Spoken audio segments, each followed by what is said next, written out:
A News at 6. You know, they're playing Russian roulette with people's lives. A local mayor worries that lives could be put at risk because of a lack of funding for London's hospitals.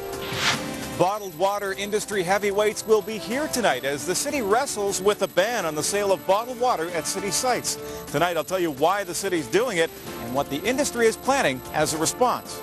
The focus of our organization is still going to be on local programming. A really is just a cosmetic change.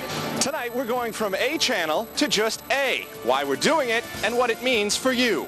I don't know what I'd do without this place. Plus, no relief of homelessness in London. Tonight, why the need is rising as the Unity Project celebrates yet another birthday. This is A News at 6.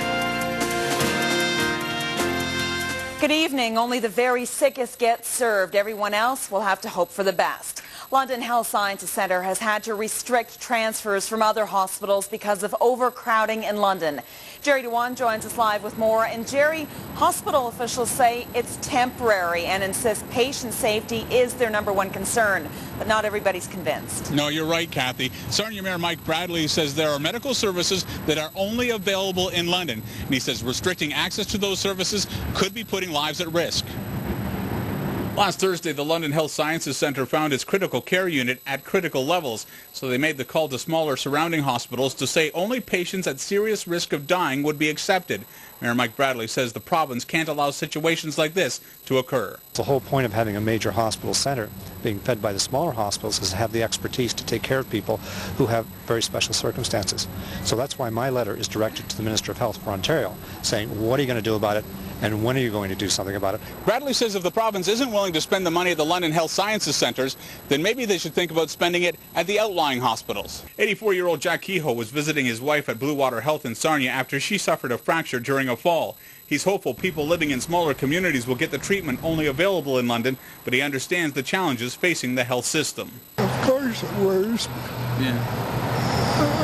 But I don't know of any specific cases where patients from here have been refused admittance to London facilities. Neil Johnson is Vice President of Integrated Services at LHSC.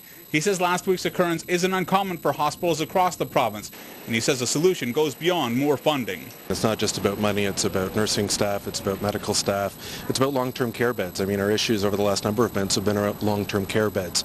If it was just one easy answer, I'm sure we would have all fixed it a long time ago. Bradley says people are simply looking for assurances their lives won't be unnecessarily put at risk. They're playing Russian roulette with people's lives, because not only are they asking hospitals from the smaller communities not to send patients unless they're near death, they're also asking them to take back patients.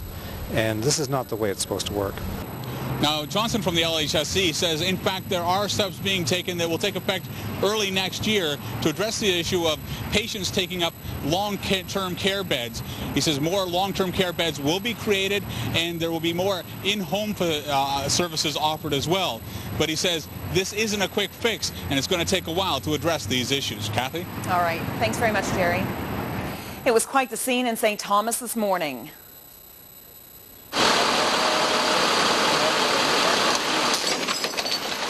Two vehicles collided at the corner of Curtis and Mary Streets just before 9 o'clock, forcing one van onto its side.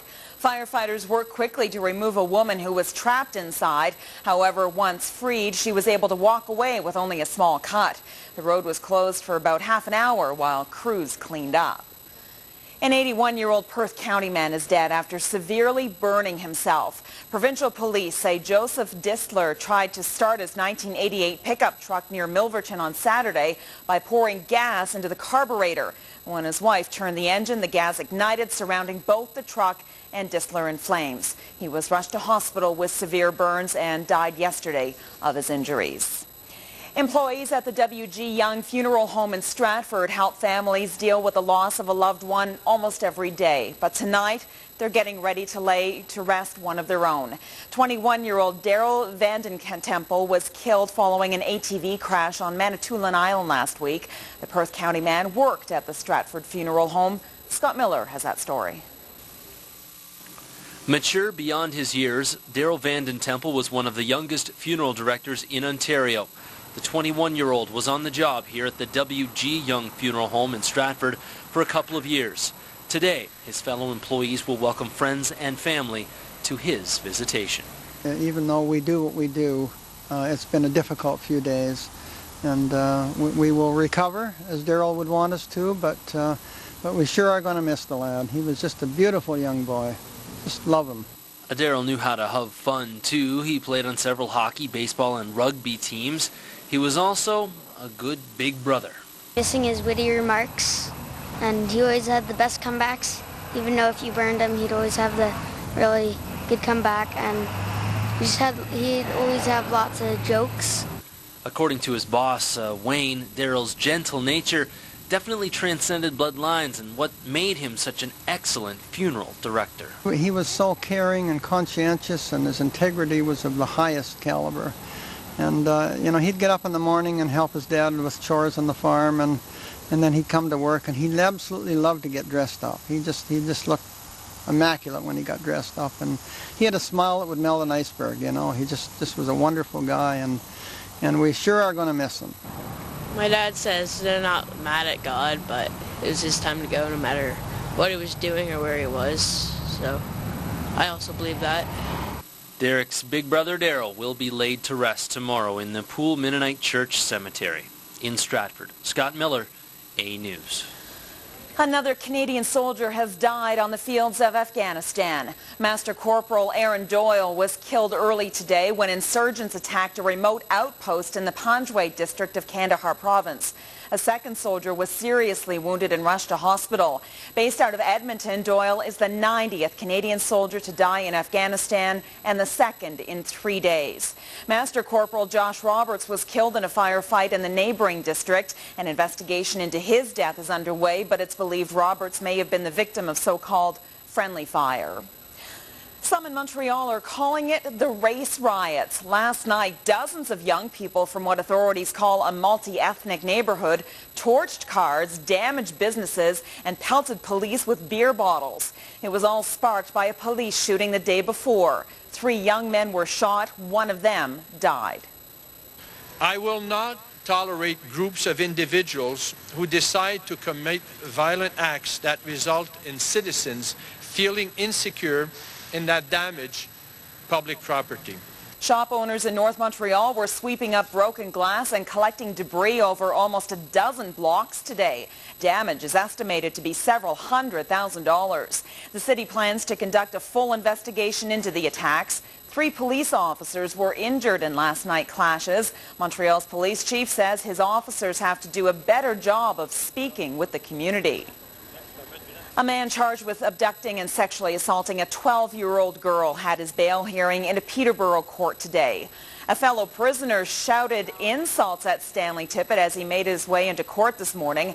Tippett's mother, his wife, and his 5 children were also in court, but not to support him.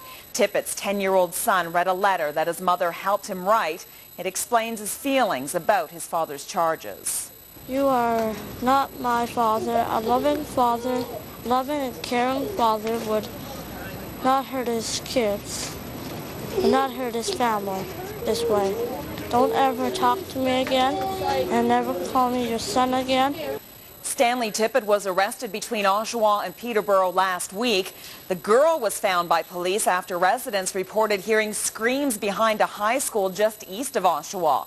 Tippett's wife says he called her before he was arrested and said he had been carjacked. A massive drug bust at the Blue Water Bridge has landed a trucker from Scarborough behind bars. U.S. border officials say they found 275,000 ecstasy pills in hidden compartments of a truck as it tried to cross from Sarnia into Port Huron Friday night. The 88 kilos of drugs were contained in 58 vacuum-sealed bags. Investigators say the trucker belongs to the FAST program, a trusted traveler program intended to speed up border crossings. Well, City Hall is getting set to battle over the bottled water, that is. And Derek Rogers joins us now to explain. Derek. Kathy, the city's Environment and Transportation Committee will hear what industry and the public has to say about a proposal to phase out the sale of bottled water at city-run facilities. Now, it's a fight that will pit bottled water companies against environmentalists and city staff. City Councilor Harold Usher samples some municipal water. He claims